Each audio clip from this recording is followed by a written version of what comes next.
Halo teman-teman, balik lagi bersama saya di sini di channel Trader Journal. Oke teman-teman, pada video kali ini saya bakal ngebahas gimana sih trader supply and demand itu menentukan suatu zone. Oke teman-teman, langsung saja ke chart. Oke, jadi yang pertama teman-teman, untuk supply and demand, khususnya trader supply and demand hanya peduli dengan yang namanya area balance dan area imbalance. Oke teman-teman, kalau dari definisinya area balance adalah area harga seimbang teman-teman, berbanding terbalik dengan yang imbalance, artinya tidak seimbang gitu. Jadi kita di sini untuk trader supply and demand, untuk basicnya banget teman-teman, kita harus tahu yang mana area balance, harga balance, yang mana area harga imbalance. Kenapa? Karena kita bisa melihat peluang ketika kita mengetahui dua hal tersebut. Ketika kita bisa melihat suatu market dengan jelas dari sudut pandang supply and demand, kita bisa menentukan peluang dengan lebih mudah teman-teman di market. Oke, langsung ke chart teman-teman. Yang harus diperhatikan teman-teman untuk supply and demand trader, pure supply and demand trader hanya peduli dengan dua area tadi.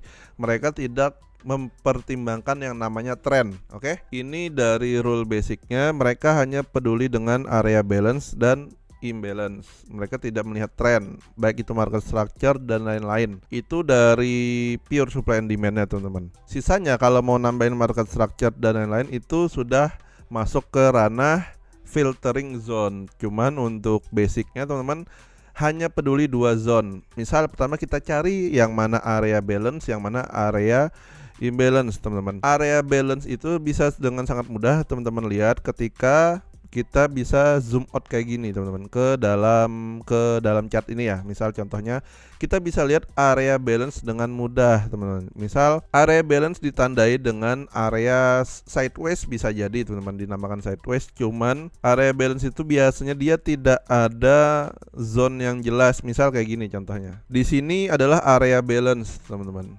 Artinya apa? Di sini bisa kita lihat ini area harga seimbang. Di dalam harga ini, di dalam zone ini tidak ada dominansi buyer atau seller di sini, di dalam sini. Artinya seimbang, teman-teman.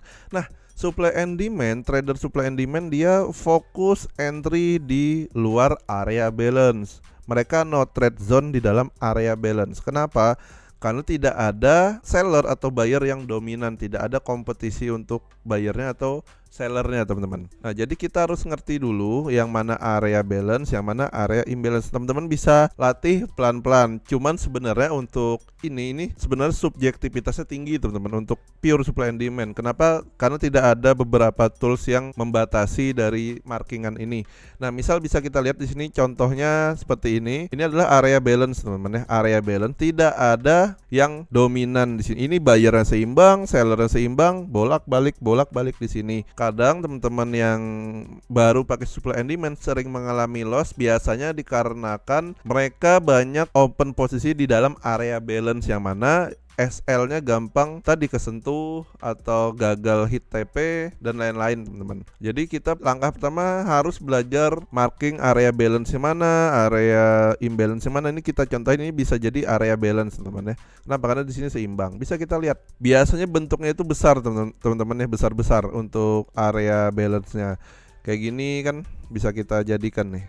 Nah, ini area balance. Ini kita contohin di market USD JPY teman-teman ya. Bisa kita lihat di sini. Nah, seperti ini kan bisa dengan jelas. Nah, kalau di sini kita bakal no trade zone teman-teman. Di dalam ini ya, di dalam ini kotak ini kita no trade zone. Kenapa? Ini adalah area harga balance teman-teman. Area harga balance. Kita nggak bakal trade di dalam sini. Kenapa? Ya ini contohnya teman-teman.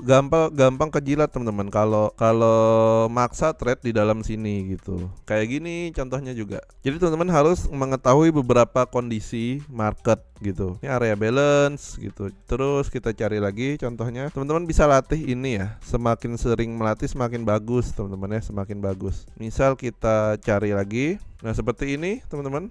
Ini tingkat subjektivitasnya tinggi, cuman teman-teman bisa latih lah dengan latihan sering-sering latihan nanti bisa sendiri kok. Nah gini ya teman-teman ya, ini. Nah terus imbalance-nya gimana bang? Imbalance kita bisa lihat harga yang jomplang teman-teman, harga jomplang. Area balance kan dengan sangat jelas seperti bentuk sideways teman-teman, seperti bentuk sideways di sini. Nah di sini tidak ada yang dominan. Imbalance-nya gimana bang? Di sini pure supply and demand hanya memperhatikan imbalance dan area balance. Di sini bisa kita lihat teman-teman, ini adalah area imbalance ya. Contohnya seperti ini, ditandai apa bang? Ditandai dengan leg in-nya ini yang kencang dan leg out-nya teman-teman ya. Nih, terus leg out-nya. Nah, itu penentu dari area balance. Kayak gini kan di sini, ini ada yang jomplang kan, ini adalah area imbalance. Kenapa?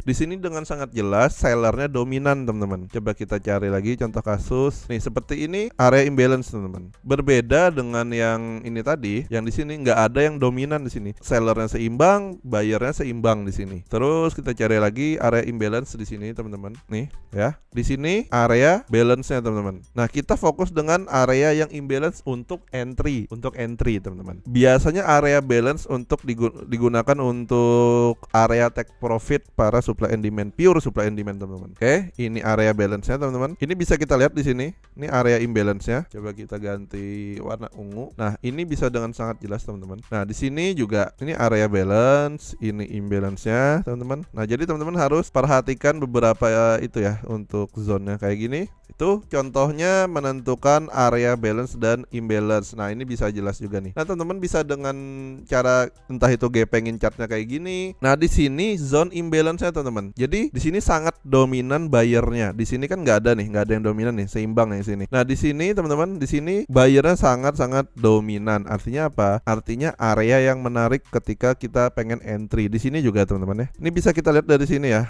Zone-nya buyernya sangat-sangat dominan. Di sini nggak ada teman-teman. Di sini nggak ada. Jadi ini perlu latihan teman-teman. Kayak gini kan di sini sangat jelas teman-teman, sangat jelas area imbalance nih kan. Di sini, di sini. Nah, ini area imbalance. Oke, coba kita clear. Nah, terus ketika ingin masuk entry gimana bang? Nah, bisa kita perhatikan teman-teman. Di sini ada beberapa contoh untuk area imbalance yang dimanfaatkan para supply and demand trader ya. Misal seperti ini. Ini ada area balance. Nah, ini ada structure rally based rally. Kalau teman-teman sering join live charting saya di YouTube, harusnya sudah tahu lah berbagai bentuk area imbalance teman-teman ya. Ini structure dari demand, rally based rally. Di sini teman-teman bisa perhatikan. Coba kita cari contohnya yang lain. Rally based rally. Nah, teman-teman bisa kalian lihat di sini ada beberapa contohnya ya. Nah, di sini kita ditandain dengan leg out yang bagus ya. Ini namanya leg out teman-teman. Artinya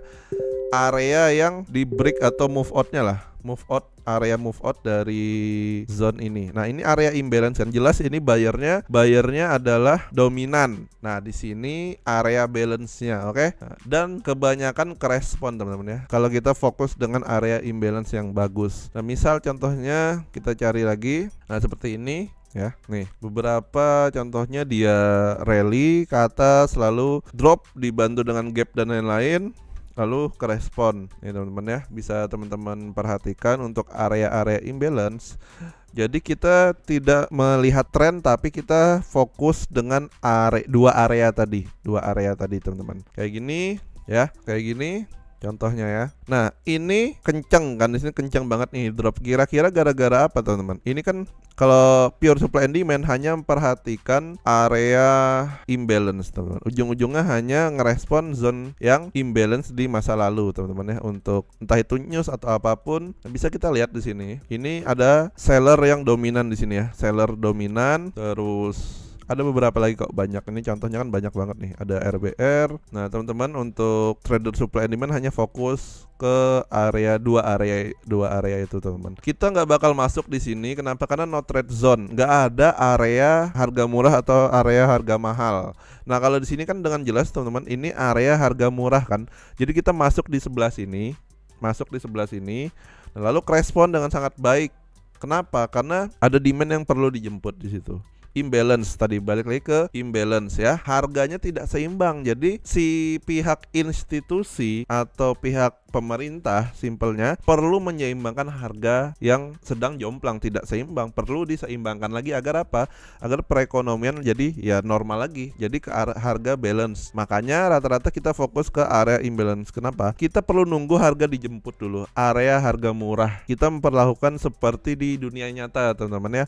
Kita biasa beli barang itu ketika harga murah. Kalau ketika beli di harga yang mahal, berarti kan kurang bijak aja. Lebih maksimal ketika kita beli di harga yang murah. Gitu. Itu juga cara pikir para professional trader dan para big guys, teman-teman. Beli di harga murah, jual di harga yang mahal, teman-teman ya. Macam-macam teman-teman. Kayak gini kan ada area nih ya, ada area imbalance, teman-teman. Ini kan pasti kerespon juga rata-rata. Macam-macam teman-teman ya. Nah, teman-teman bisa lihat di sini kan ini untuk bayarnya dominan, terus ini sellernya dominan. Nah, ini teman-teman bisa latihan untuk marking ya, area imbalance yang mana, area balance yang mana, area imbalance yang mana. Jadi kayak gitu teman-teman ya. Jadi teman-teman bisa lebih tajam ke depannya di market. Ini kan area imbalance kalau kita tarik garis besarnya. Nah, itu ya teman-teman untuk video kali ini. Semoga bermanfaat teman-teman. Kalau ada yang bingung, teman-teman bisa tulis di kolom komentar aja ya. Atau teman-teman bisa ke komunitas saja, di akademi ada saya jelasin teman-teman. Dan juga jangan lupa join live charting kita. Teman-teman bisa nanya-nanya langsung, dan saya biasanya charting kan, live charting itu teman-teman bisa nanya langsung real market yang sekarang dan secara sudut pandang saya gitu kepada market. Ketika live charting lebih mudah harusnya teman-teman ya. Itu aja dari saya pada video kali ini, semoga bermanfaat. See you next video. Thank you.